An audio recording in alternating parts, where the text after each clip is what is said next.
আমার বাবা আর সাথে মেম্বার। গাজীপুরের কাশিমপুর এলাকায় 10টি ড্রেন সহ কার্পেটিং রাস্তার উন্নয়ন কাজের উদ্বোধন করা হয়েছে।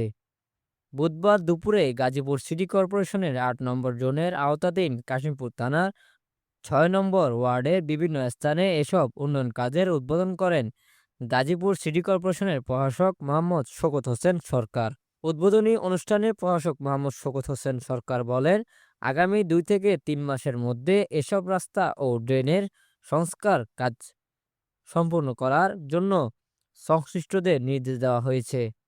এলাকাবাসীর সহযোগিতা পেলে ভবিষ্যতে আরও উন্নয়নমূলক কাজ বাস্তবায়ন করা হবে বলেও তিনি আশাবাদ ব্যক্ত করেন।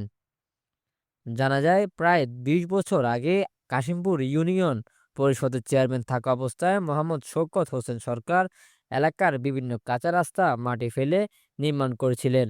দীর্ঘ সময় পর বর্তমানে তিনি গাজীপুর সিটি কর্পোরেশনের প্রশাসক হিসেবে দায়িত্ব পালনকালে ওইসব এলাকায় ড্রেন সহ কার্পেটিং রাস্তার উন্নয়ন কাজ শুরু করেন।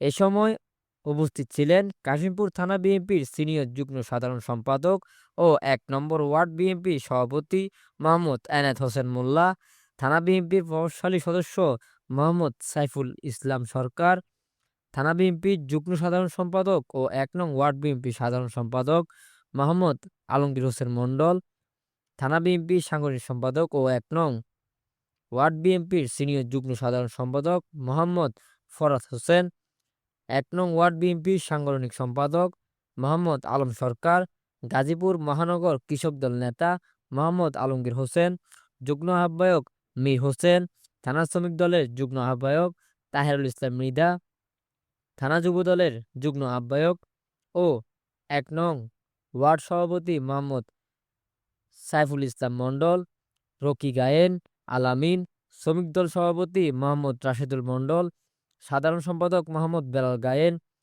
জাহাঙ্গীর আলম গায়েন, ধর্ম বিষয়ক সম্পাদক মানিক মিয়া, নাসির গায়েন, শামসুল মোল্লা, ইসমাইল হোসেন, রিপন মিয়া ও রফিকুল ইসলাম সহ থানা ও ওয়ার্ড বিএনপি এবং অঙ্গ সহযোগী সংগঠনের নেতাকর্মীরা উপস্থিত ছিলেন। সাজউদ্দিন সরকারের পাঠানো তথ্যচিত্রে পিএবি ৭১ টিভি।